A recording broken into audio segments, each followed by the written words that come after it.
Olá, pessoal, sejam todos muito bem-vindos à nossa segunda noite da quinta jornada científica do Grupo Educacional Faveni. Este ano nós estamos contemplando o tema Diversidade, Saberes e Tecnologias.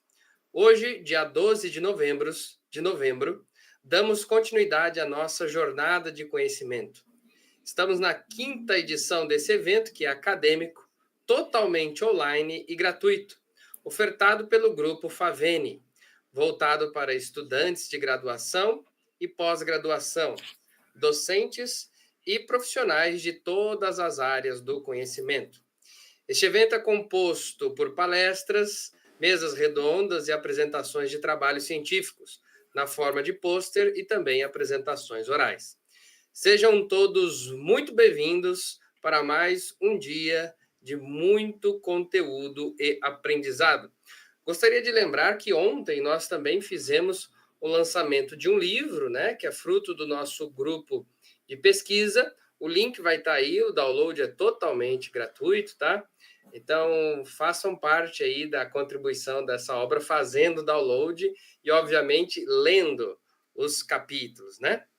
Então, sem mais delongas, gostaria de convidar agora para participar da nossa quinta jornada o professor mestre Robson Aquito Tino, para palestrar com o tema A Metacognição e o Ensino. Uma breve apresentação ao professor Robson.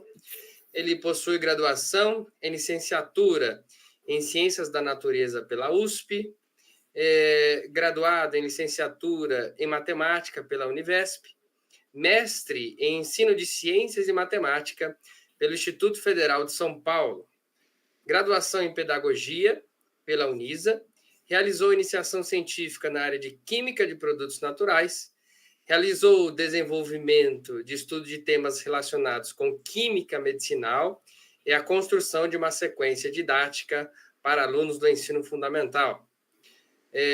Hoje o professor se dedica ao ensino de química, física e matemática, né? E também já tem um projeto de doutorado, de pesquisa de doutorado em andamento, tá? Professor Robson, seja muito bem-vindo. É um prazer recebê-lo aqui conosco, que além de ser uma das mentes mais brilhantes que eu já conheci, eu tenho a alegria de dizer que é meu amigo, né? Foi meu amigo de trabalho, digamos assim. Seja muito bem-vindo, professor.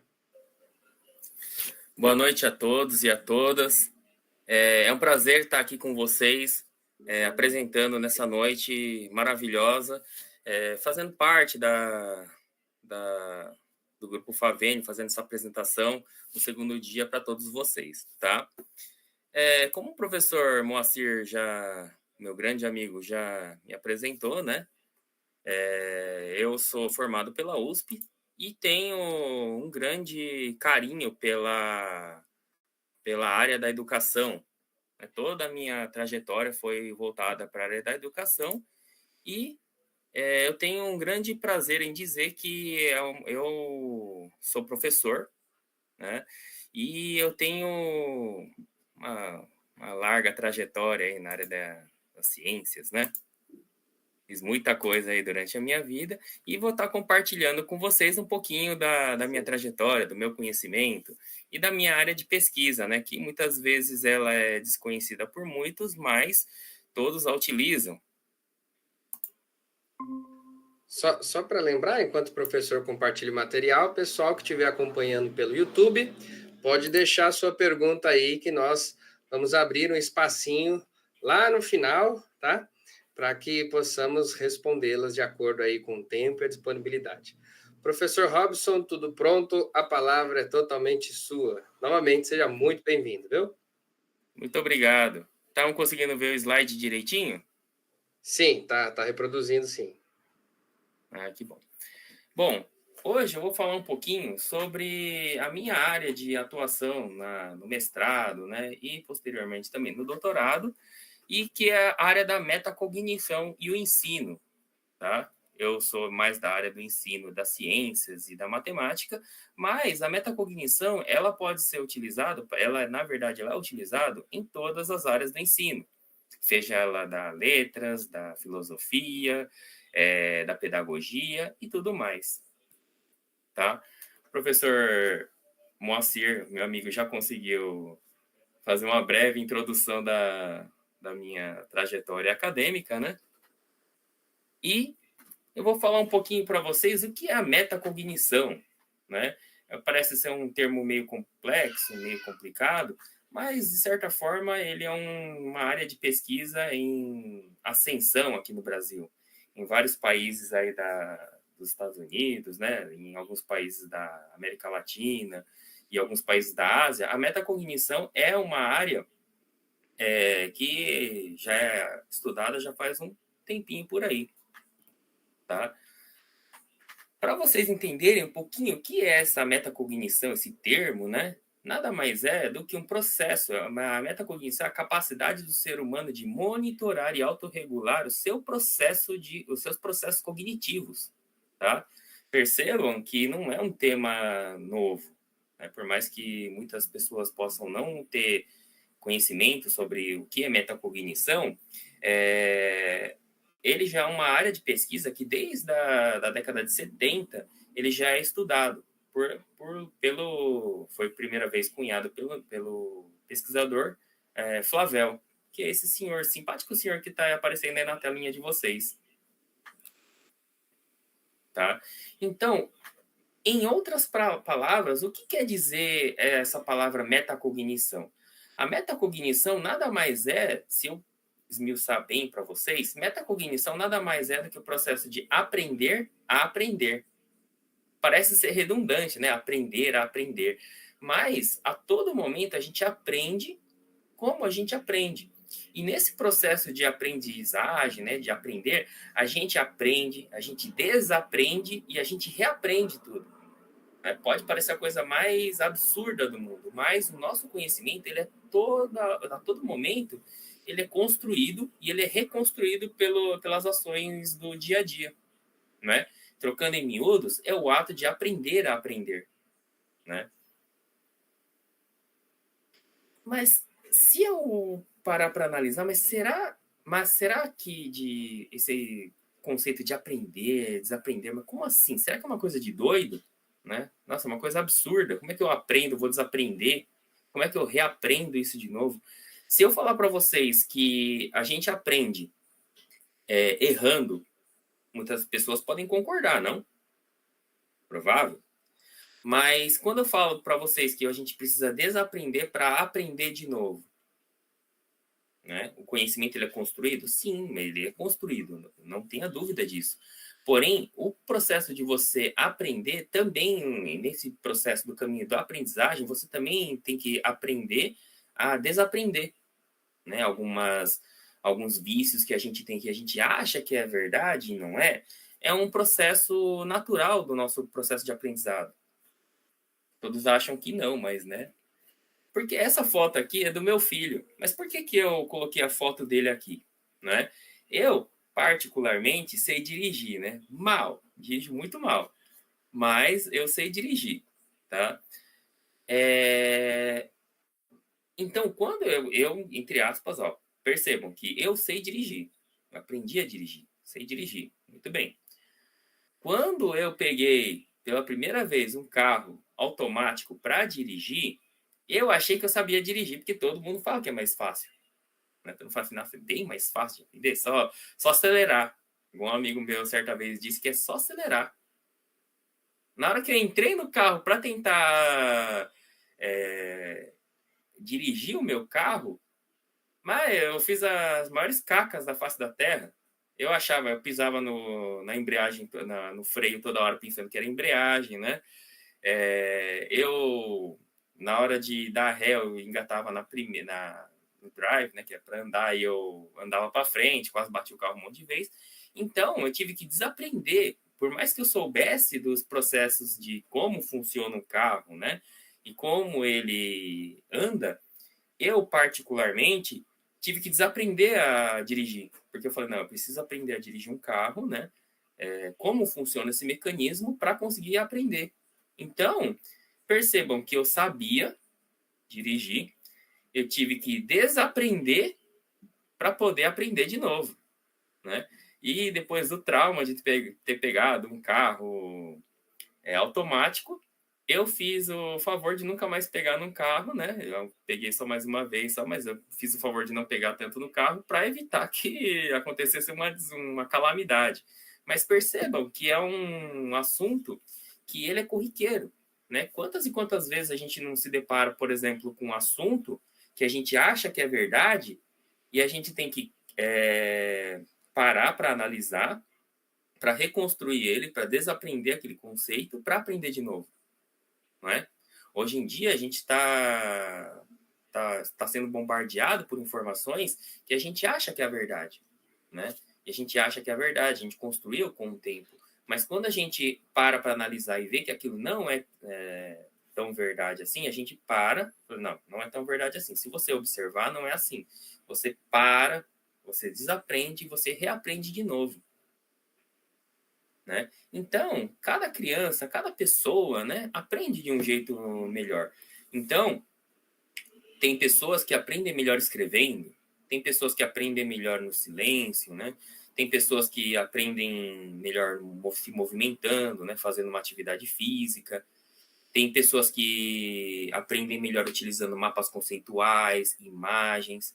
Tem pessoas que escutam, né, aprendem ouvindo. Tem outras que precisam estar no silêncio, fazendo a leitura para conseguir absorver um conteúdo, para aprender um conteúdo. Então, varia de pessoa para pessoa. Porém, todos esses métodos que eu estou apresentando para vocês, todos eles são válidos, tá? Todo mundo pode aprender de qualquer jeito, mas de todas essas maneiras. Mas tem pessoas que se adaptam melhor a um determinado tipo de conteúdo, de aprendizado, né? Então, perceba que os métodos de ensino, quais são os métodos de ensino? Podemos considerar alguns deles, né? São os métodos verbais, que é a transmissão oral dos saberes, né? Como normalmente a gente tem nas escolas comuns, que é uma aula expositiva. Temos também os métodos pedagógicos, que se destacam-se os métodos interrogativos, né? Quando o aluno é questionado, o professor questiona o aluno. Os métodos ativos, os métodos afirmativos, né? Que são aquelas aulas demonstrativas, em que o professor faz bastante conexões, traz experimentos para os alunos, né?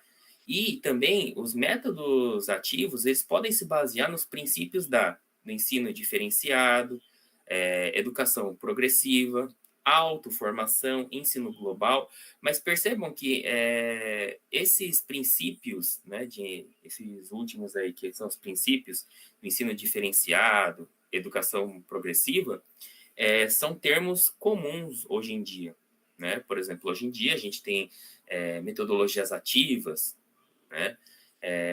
Autoformação, pessoas que conseguem aprender com problemas, né? Problematizando algum problema. Então, esses são termos que são comuns hoje em dia, que são novas metodologias de ensino e que os nossos alunos eles estão inseridos nesse contexto. E é bom que todos nós, docentes, né, profissionais, é bom que todos nós conseguimos entender esse conteúdo para passar melhor os conteúdos para os nossos alunos, né? Ensinar melhor. Né? Isso aqui é basicamente uma pirâmide de aprendizado de Glasser, né?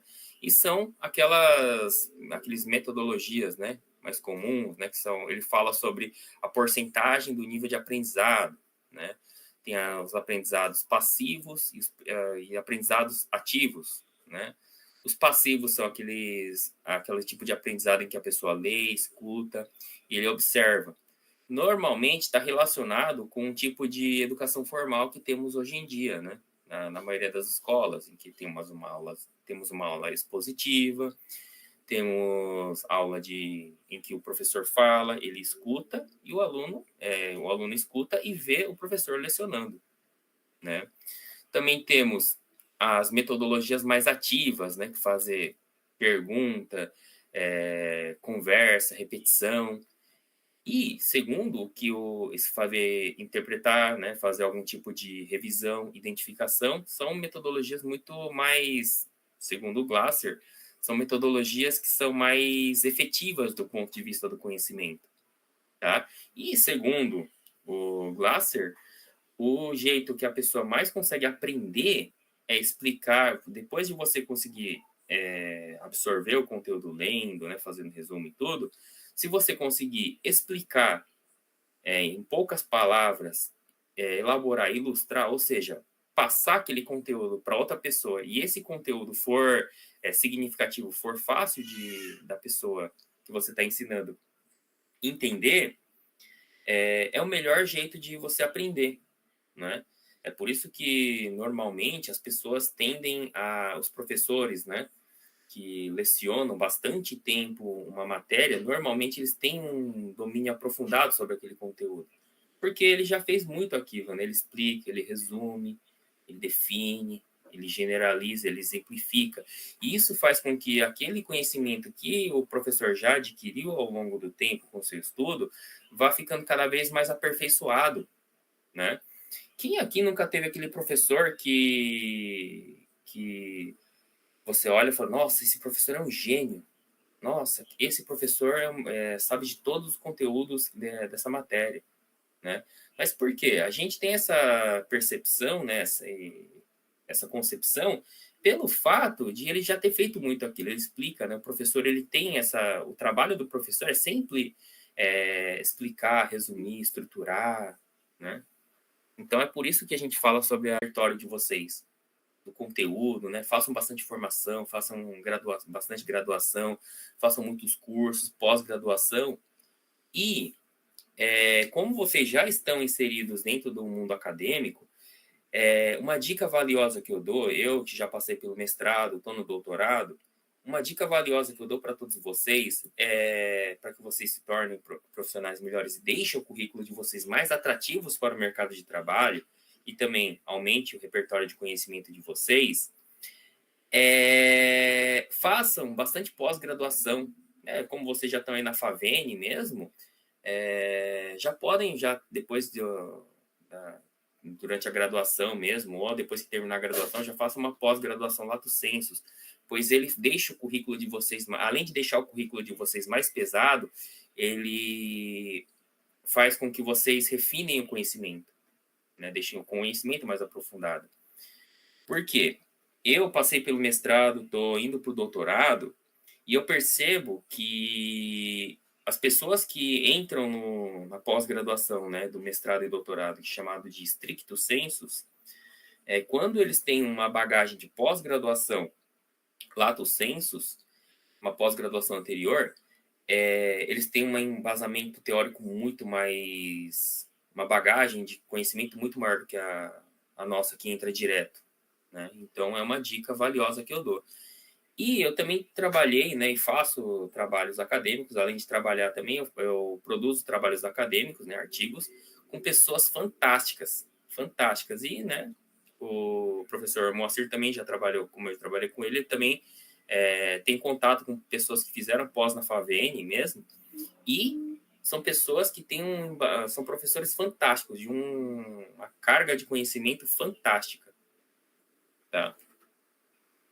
E muito obrigado. É só uma palhinha, né, do meu pedacinho, assim, bem pequenininho do meu doutorado, para que vocês entendam o conhecimento. Pelo menos tentem entender um pouquinho esse conteúdo, nesse universo do ensino, esse universo da aprendizagem. Bom? E muito obrigado a todos. Caso vocês tenham alguma dúvida, né, vocês podem estar entrando em contato comigo. Eu deixei o e-mail disponível para vocês. E é isso.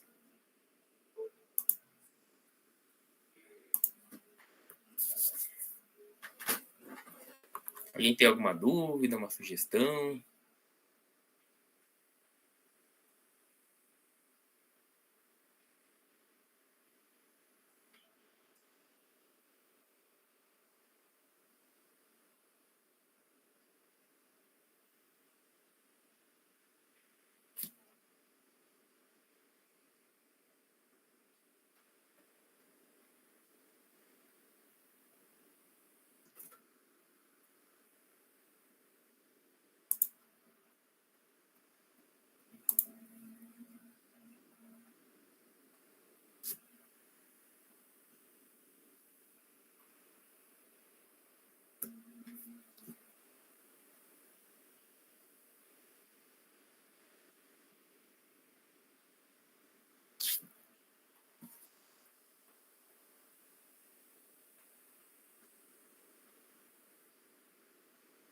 Agora eu posso estar aberto aí a perguntas e a pergunta de vocês, caso vocês tenham alguma pergunta, né?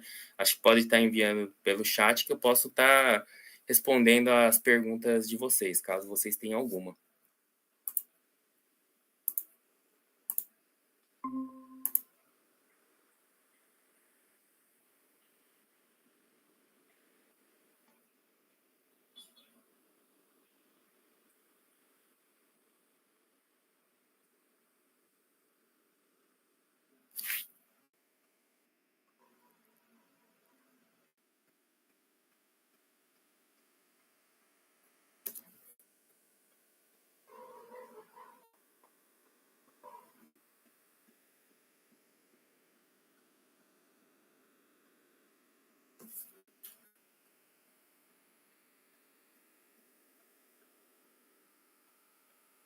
Bom, já que a gente tem mais um tempinho aqui, a gente pode continuar falando um pouquinho mais, né?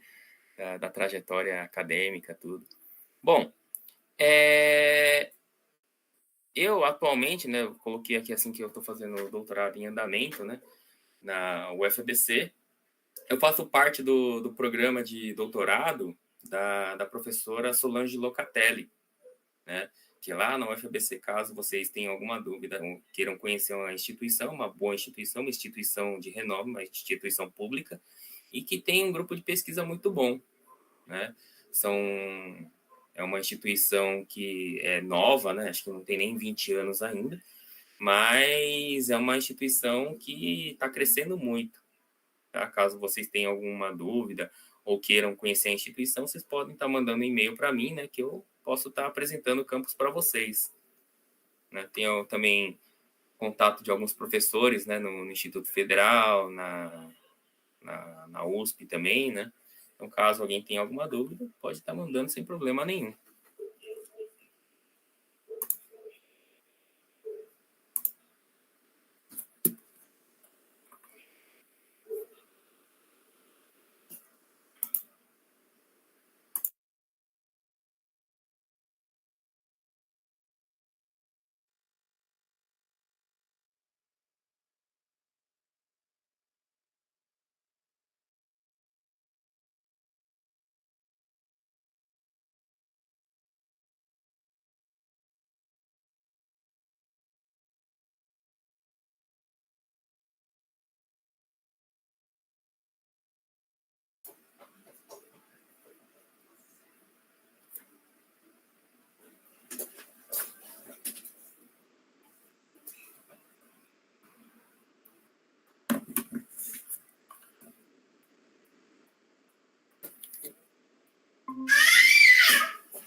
Boa noite, Moacir. Olá, voltei. Voltei à sala aqui já? Sim, tem algumas perguntas aqui no chat, né? Isso, eu tava mandando. Meu filho gritando aqui, ó. Boa noite, Moacir. Tem algumas dúvidas? O povo tá com alguma dúvida? Isso. Eu tava tentando entrar, eu vi que você estava encerrando, mas TV ao vivo é assim, dá aquela travadinha. Seguinte, Robinho, em primeiro lugar, claro, agradecer aí pela palavra, pela exposição tão elucidativa. Cada vez é um prazer enorme te ouvir falar, entender melhor o que é a metacognição, né? Quando a gente começou a conversar sobre isso, né, no seu mestrado, eu ficava pensando que raio que é essa metacognição, né? E, de fato, é algo que nós fazemos muito, mas não percebemos que fazemos, né? Quando você começa a falar sobre o modo como nós aprendemos, o que eu preciso desaprender para reaprender de novo, você citou o caso da direção, né?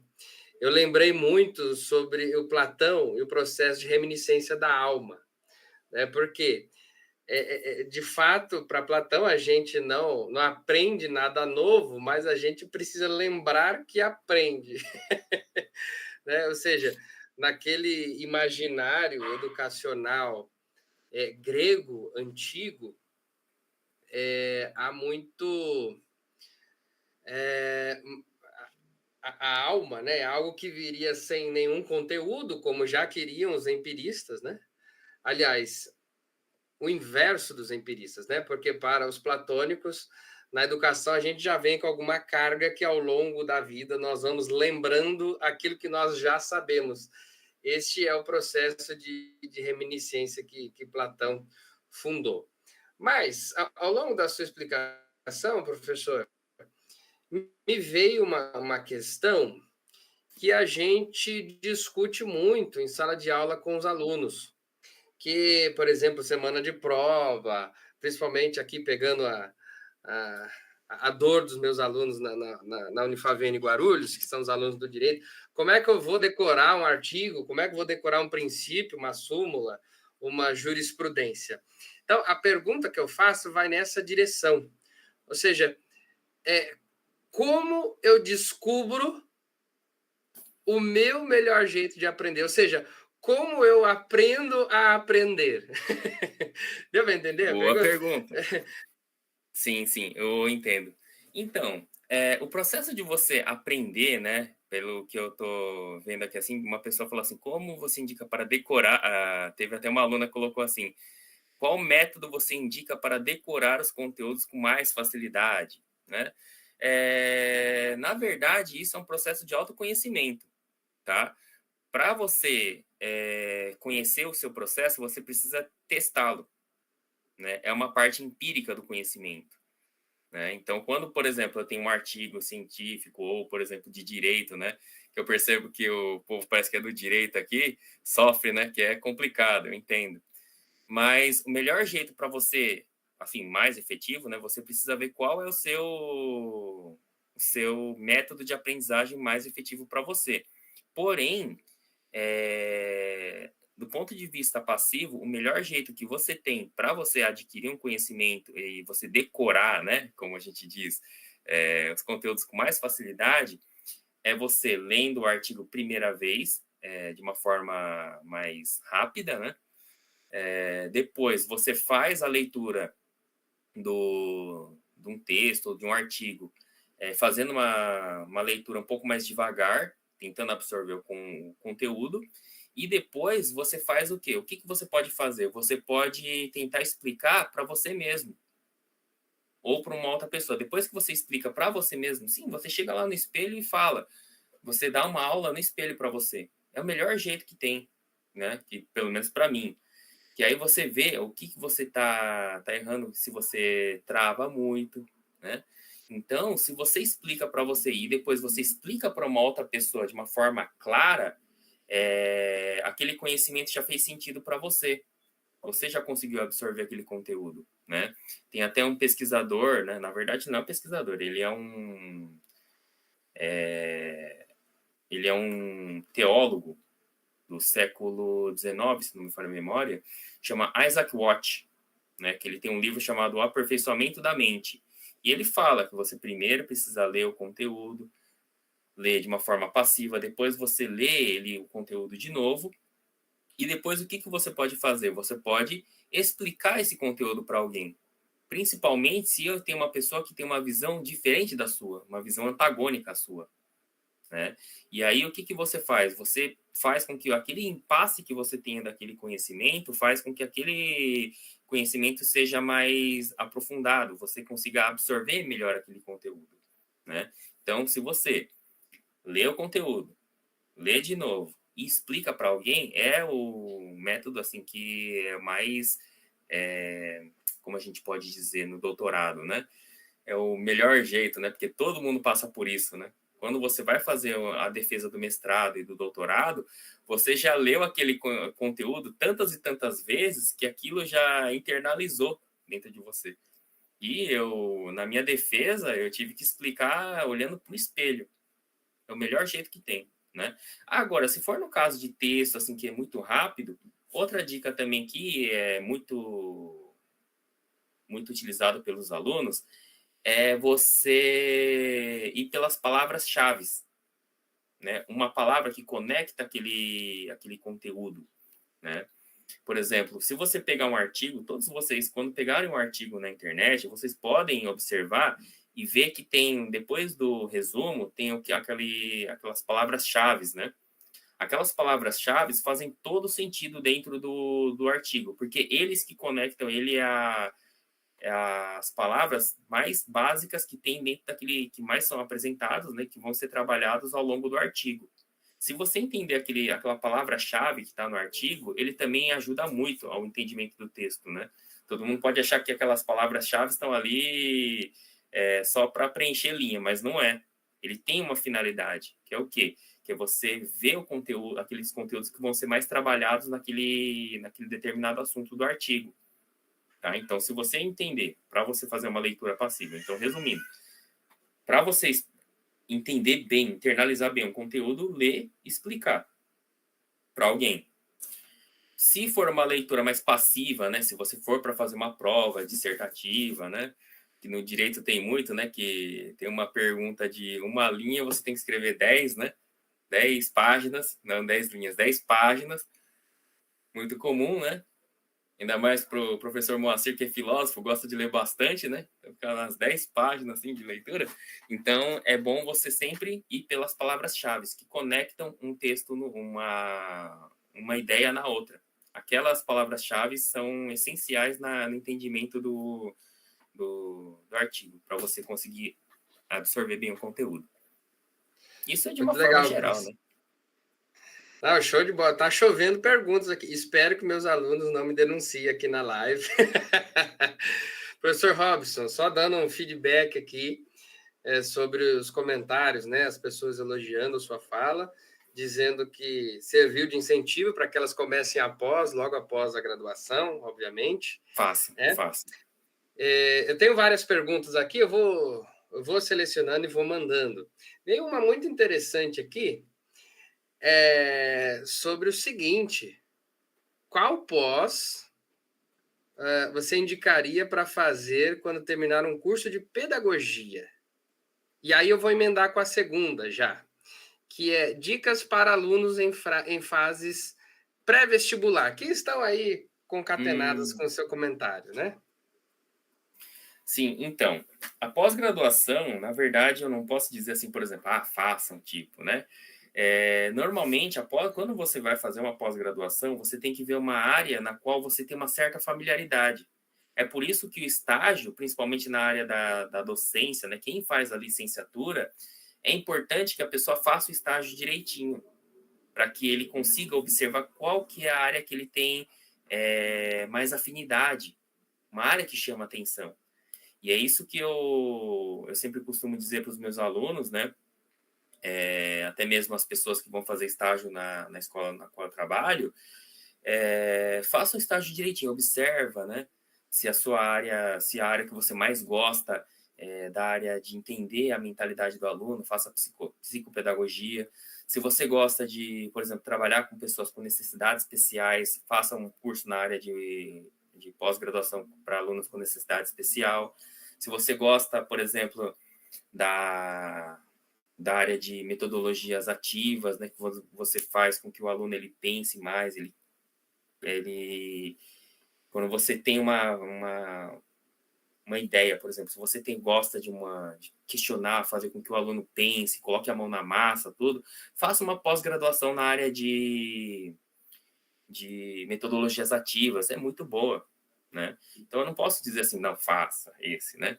Se eu fosse por mim, eu tenho uma paixão pela área do ensino, né? E metacognição. Então, no meu caso, eu fiz na área de metacognição e ensino de ciências, tá? Mas é importantíssimo que vocês façam o estágio direitinho e durante o estágio, observa aquela área na qual você mais gosta. Você fala, nossa, eu adorei esse conteúdo. Né? Na área do direito também tem estágio também, né? Tem pessoas assim que tem uma afinidade por uma determinada linha do direito, então faça pós-graduação nessa área. Além de você aprofundar o seu conhecimento nessa área, faz com que o seu currículo fique mais pesado. muito mais pesado. Então, no caso de prestar concurso, faz toda a diferença, né? Sua pontuação vai lá em cima. Quanto mais pós-graduação você tem e você presta uma prova, sua pontuação vai lá em cima. O seu repertório fica maior, né? Então, é uma área muito boa para você, durante o estágio, fazer uma análise de qual área você tem uma certa afinidade. E sobre a dica pré-vestibular, tem algum, além do calmante Vestibular. e da terapia? Sim, sim. Sim, eu já fui, como eu me formei na USP, eu tive que passar pela terrível FUVEST, né? Antes de fazer a FUVEST, que eu não coloquei no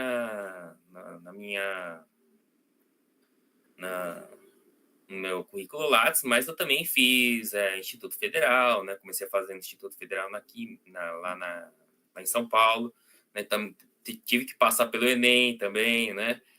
Que é bem pesado, né? Ultimamente, 180 questões não é para qualquer um. Mas uma dica que eu dou para todas as pessoas que vão fazer o vestibular é assim, depende muito do curso, mas eu sempre falo que você fazendo o resumo da aula, que você termina de fazer, por exemplo, você estudou um conteúdo, né? Por exemplo, botânica. Você finaliza todo aquele estudo lá para vestibular, por exemplo, você finaliza aquele conteúdo de botânica. E você vai colocando vai escrevendo, né, aqueles conteúdos que correlacionam. Angiosperma, gimnosperma, briófita, pteridófila, né? E você vai, por exemplo, colocando assuntos que correlacionam ele. Vasocondutor, né? São autótrofos, são fotossintetizantes. Então, você vai conectando um com o outro. E sempre fazendo, colocando, por exemplo, post-it, assim. Eu lembro uma colega minha, que ela passou em medicina, Jesus Cristo, a casa dela, o quarto dela era cheio daqueles post-it, ela assim, né? Tinha post-it até no teto, mas ela conseguia correlacionar cada um dos conteúdos. E o caderno dela era a coisa mais linda que tinha, totalmente organizado, a letra bonita, então escrevia muito, né? Fazia resumo do conteúdo, fazia muito treino, né, de questões de vestibular e tudo mais, para conseguir fixar aquele conteúdo, né? Porque é uma prova maçante. Então, você também precisa, antes de qualquer coisa, né? Um erro gravíssimo que eu vejo alguns alunos que vão prestar vestibular fazendo, e concurso também, é estudar antes da prova. Começar a pegar aquele livro desse tamanho assim, né? E ficar lá lendo. Você vai cansar antes do tempo, porque o cérebro também cansa, né? Então, a gente precisa, um dia antes, na verdade, por exemplo, se você for para prestar a prova no sábado ou no domingo o ritual já começa no sábado, já nem pega o livro mais, vai se divertir, né? Vai tomar um sorvete, vai passear com o cachorro, vai fazer alguma coisa que você goste, para que no dia você vá tranquilo. Tudo que você tinha que estudar anteriormente já foi, né? Então você tem que estudar antes, então, conteúdo. Show de bola. Professor, eu tenho várias perguntas aqui, estou tentando uni-las em um bloco só para a gente aproveitar da melhor maneira o tempo. Tem uma mais curtinha aqui, que é uma questão conceitual. E eu tenho um chute sobre essa resposta, mas vou deixar para você. Pode, à vontade. Não.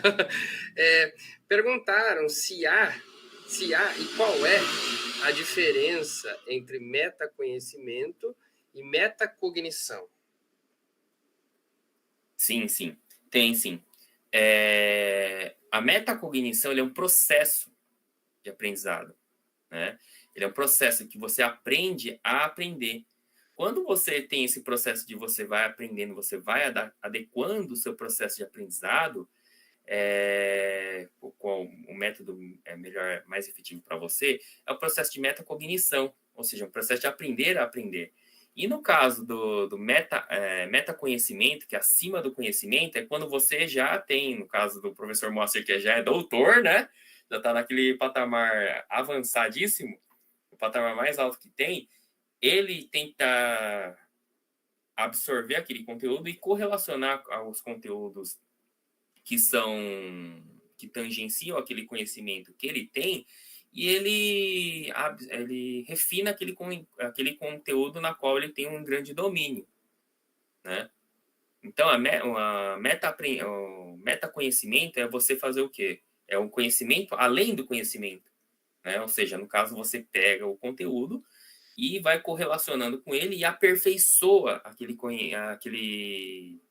aquele conhecimento que você tem, né? Ah, show de bola, show de bola.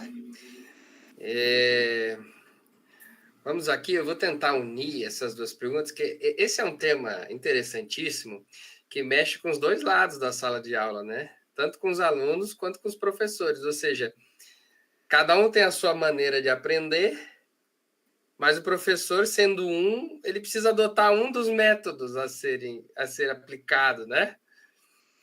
E a pergunta que vem, eu vou tentar condensar, é a seguinte.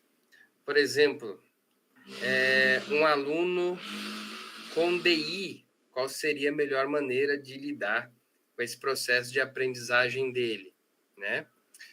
Outra pergunta que vem de uma professora é o seguinte: enquanto professor, né, como lidar com os diversos estilos de aprendizagem, pensando nessa perspectiva, ou seja, há vários que têm várias possibilidades de aprendizado, e eu sendo um, como é que eu vou alcançar, responder essa demanda, né?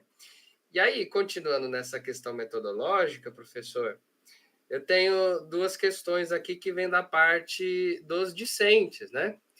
A primeira, nessa relação, qual a avaliação, essa é muito interessante, qual a avaliação que o senhor faz da inserção da inteligência artificial no processo de metacognição? E depois, aqui que uma pergunta une os discentes, os docentes, é a seguinte: numa aula com slides, por exemplo, como é que fica a questão de quem ensina, a partir de que ponto precisa utilizar aquela ferramenta e como utilizar essa ferramenta, e para quem aprende, tem que ouvir mais, escrever mais, ler o slide, como é que vai ficar? Eu sei que são muitas informações, mas como a gente já está caminhando para o encerramento desse bloco, eu vou deixar essas últimas perguntas para a gente encerrar, tá, professor? Coloquei uma batata quente no seu colo. Não, tudo bem. Então, quando a gente tem pessoas, né, que tem DI e uma sala cheia, né, que tem vários alunos que aprendem de formas diferentes, é importante que você faça com que o aluno ele coloque a mão na massa, né? É importante, é uma forma de aprendizado que faz com que o aluno, tanto quanto possível, né, apresente um trabalho, coloque a mão na massa, né? No caso da aula de ciências, fazer um experimento, né, com alguns conteúdos que ele consegue tatear, né, consiga pegar, montar tudo. Eu que já dei aula de química orgânica, fazer modelos, né, com massinhas, né, para modelar e fazer as moléculas com massinhas e tudo mais. Isso faz com que o aluno se envolva mais na aula, né? Isso é um conteúdo, um tipo de avaliação que faz com que o aluno ele se sinta ativo dentro do conhecimento dele, porque ele está com a mão na massa, né? Você dá aquele conteúdo prévio, né, falando sobre, por exemplo, uma molécula orgânica, o que é, e aí fala assim, olha, o ácido, um exemplo bem típico aqui, agora um termo mais químico, tá? Olha, um ácido carboxílico, né? Ele é uma bolinha de carbono ligado fazendo uma dupla ligação com oxigênio e uma ligando com uma hidroxila. Então você pode fazer com que o aluno ele monte uma massinha, né? Exemplificando uma molécula um átomo de carbono, fazendo uma dupla ligação com um átomo de oxigênio e fazendo uma ligação com uma hidroxila, né? E aí os alunos falam, nossa, então eu aprendi sim. Então é assim que um ácido carboxílico, um ácido orgânico, mais simples, eu falo, E aí aquele conhecimento faz sentido para o aluno, né? Tem mais? Qual que era a outra pergunta, professor? sobre a inteligência artificial, Ah, sim, inserção sim, da inte sim. e como o professor, sendo um, consegue responder a todas essas demandas, né, diferentes, e já que cada um tem o seu jeito, né. Sim, sim, isso é verdade. Bom, a inteligência artificial, ele é uma ferramenta, né? É uma ferramenta como várias outras aí, que ele dá, de certa forma, uma resposta pronta, né? Então, papel do professor, ele também é saber utilizar essa ferramenta da maneira correta, né? Ele é uma ferramenta muito útil hoje em dia para você fazer uma pesquisa. Às vezes, né, na parte de humanas, ele é um pouco, não sei, mas ele é um pouco tendencioso, né? Ele dá alguns erros assim meio conceituais, assim que você olha, e fala, então ele tem bastante erro. No caso da quem trabalha com exatas, ai, ai, ai, né? Aí fica feia a situação, porque a inteligência artificial ele tenta correlacionar, ligar conteúdos, né, para tentar resolver alguma coisa. E normalmente não sai uma coisa muito boa, né? A IA não tem um bom raciocínio para a parte mais exata, né, da coisa. Mas você tem que utilizar o docente do lado de cá, ele precisa saber que a inteligência artificial é uma ferramenta. Então você pode fazer com que o aluno ele pesquise, né? Pode já vir professores, colegas meus pedindo para um aluno, por exemplo, fazer uma pesquisa de um tema e o outro fazer uma pesquisa de um tema antagônico, completamente antagônico ao que ele estava pesquisando. E ele fazer a correlação entre os dois, né? Depois de ter a aula daquele conteúdo, eles falaram, tá certinho esse conteúdo? Acredite você ou não, o aluno ele conseguia corrigir a inteligência artificial. Eu já cheguei a perceber que o aluno corrigia a inteligência artificial. Eu falei, nossa, professor, não está tão bom assim, né? E esse meu colega que fez essa análise, ele falou assim, olha, para você ver, a gente está usando a inteligência artificial para fazer com que o aluno aprenda. Só que o aluno ele consegue corrigir a inteligência artificial, né? Tanto é que eu lembro que o meu colega ele fez esse questionamento para um aluno depois de uma aula. E os alunos, né, ficaram até assim, sabe, maravilhados. Falaram, nossa, eu sou mais inteligente que a inteligência artificial.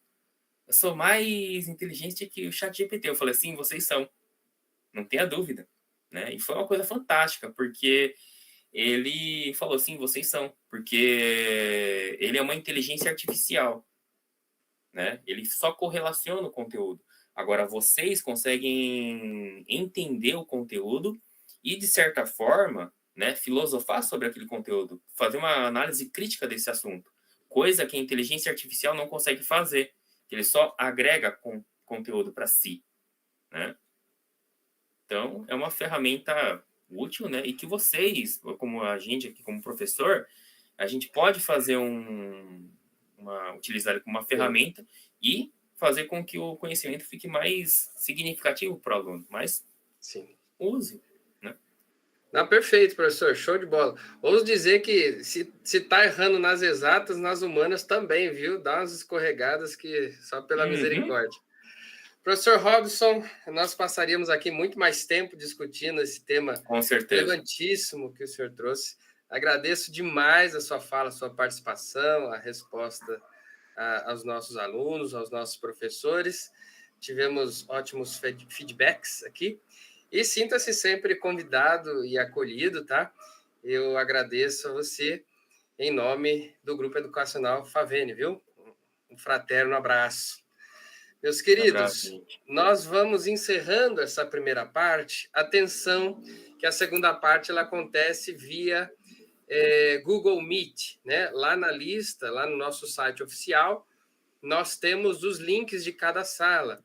Prestem atenção quando vocês copiam os links, porque às vezes vocês copiam os links de modo incompleto, sobram 3 letrinhas abaixo. Por isso que às vezes dá sala inválida. Então, prestem atenção para copiar de maneira integral o link ou clica e vai direto, tá bom? Então, nós já vamos nos direcionar aí para as salas, os nossos GTs, os grupos de trabalho, tá? E continuamos o nosso segundo dia da nossa quinta jornada científica. Um fraterno abraço, até já já. Tchau, tchau.